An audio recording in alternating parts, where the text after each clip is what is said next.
नमस्कार. हा आहे एन डी स्टुडिओ, कला दिग्दर्शक नितीन चंद्रकांत देसाई यांचा.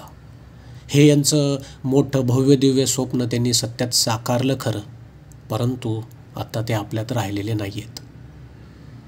यांचं नाव मराठी सिनेमामध्ये आणि बॉलिवूडमध्ये खूप मोठ्या प्रमाणावरती खूप मोठ्या लेवलला होतं आणि त्यांचा हा दस्तऐवज आपल्याकडे राहावा, त्यामुळे हा एक छोटासा व्हिडिओ.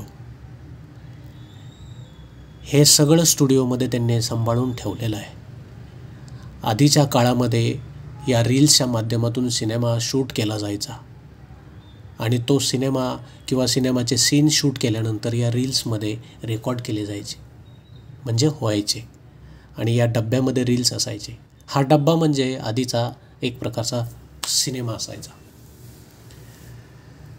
नितीन सरांनी त्यांच्या जेव्हा कधी कुठल्याही सिनेमामध्ये काम करत असे तेव्हा हे स्वतःच्या हाताने स्केच बनवत असे.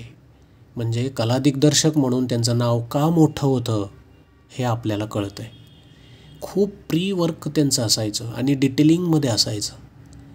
हे तुम्ही बघताय की प्रत्येक सिनेमामध्ये काम करण्यासाठी हे अशा प्रकारचं स्वतः स्केच तयार केले जायचे आणि त्याच्यात माध्यमातून पुढे ते मोठा भव्य दिव्य सेट उभा करायचे.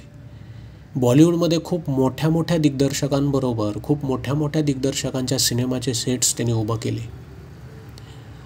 आणि खूप मोठ्या लेवलला त्यांचं नाव गेलं. खरं तर खूप वाईट वाटतं आहे की आत्ता ते आपल्यात राहिलेले नाही आहेत. त्यांनी काही कारणांमुळे आत्महत्या केली आणि खूप मोठं नाव आणि मराठी हिंदी सिनेमाचं नुकसान झालं. पण हा जो व्हिडिओ आहे त्यांचं छोटासं एक दस्तऐवज आपल्याकडे राहावा यूट्यूबच्या माध्यमातून, म्हणून हा व्हिडिओ. हे असे बऱ्याच सिनेमांचे स्केचेस केलेले आहेत त्यांनी. आता हे पुढे राहतील नाही राहतील माहीत नाही, म्हणून आपण हे ठेवूया. मोठमोठ्या सिनेमांची नावे आहेत त्याच्यामध्ये जे त्यांनी स्वतः स्केचेस केलेले आहेत, बारीक डिटेलिंग केलेलं आहे. सिनेमाच्या प्रोसेसच्या ज्या काही गोष्टी असतात, सिनेमा कशा प्रोसेसने जातो हे सगळं लिहिलेलं गेलेलं आहे. आणि त्यांनी जे काही उभा केलं आहे कलात्मकदृष्ट्या, हा कमाल म्हणजे कमाल. हे सगळं मी बघत असताना खूप भारावून गेलो आणि विचार करत राहिलो की या माणसानं किती बारीक विचार करून सिनेमामध्ये स्वतःची कलाकृती उभी करण्याचा प्रयत्न केला आहे. किती मोठे सिनेमे त्यांच्या नावावरती आहेत आणि असे प्री वर्क जो केला जातो तो काय मोठ्या प्रमाणात केला जातो हे म्हणजे एक उदाहरण. खरं तर यातून आपल्याला शिकण्यासारखं खूप आहे की आपणही जेव्हा कधी कोणत्याही डिपार्टमेंटमध्ये काम करतो त्यासाठी किती डिटेलिंगमध्ये काम केलं गेलं पाहिजे, याचं एक आपल्याला याच्यातून शिकण्यासारखं आहे. तर हे निर्मितीविषयी किंवा प्रोडक्शनच्या काय स्टेप्स आहेत, काय प्रोसेस आहे, हे सगळं त्यांनी डिटेलिंगमध्ये सविस्तर मराठीमध्ये इंग्लिशमध्ये लिहिलेलं आहे आणि हिंदीतही लिहिलेलं आहे. आणि असं बारीक स्केचेस बरेच करायचे. खूप मोठे भव्य दिव्य, इतके मोठे भव्य दिव्य सेट्स तिथे उभं केलेले आहेत त्यांनी स्वतःच्या खर्चाने. शनिवारवाडा असो किंवा ऐतिहासिक काळातील जे काही गोष्टी असतील, प्रॉपर्टीज, हे सगळं तिथे आहे.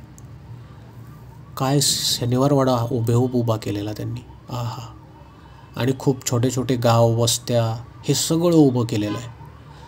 खरं तर ऐतिहासिक सिनेमा जर करायचा असेल तर त्याचं परिपूर्ण नॉलेज कोणाकडे असेल कला दिग्दर्शक म्हणून, तर नितीन चंद्रकांत देसाई यांचं नाव आग्रहानं पुढं यायचं. अशा बारीक डिटेलिंगमध्ये ते अभ्यास करायचे आणि स्वतःचा सेट उभा करायचे आणि ते स्क्रीनला जे दिसतंय, तुम्ही त्यांचे बरेच सिनेमे काढून बघू शकता. काय सिनेमामध्ये त्यांचं पूर्ण दिसतंय ते तुम्हाला आयडिया येईल. त्यामुळे हे छोट्या गाव वस्त्या तयार केलेले आहेत. खूप सारे मोठ्या प्रॉपर्टीज आहेत तिथे जे शिवकालीन तुम्हाला मिळतील.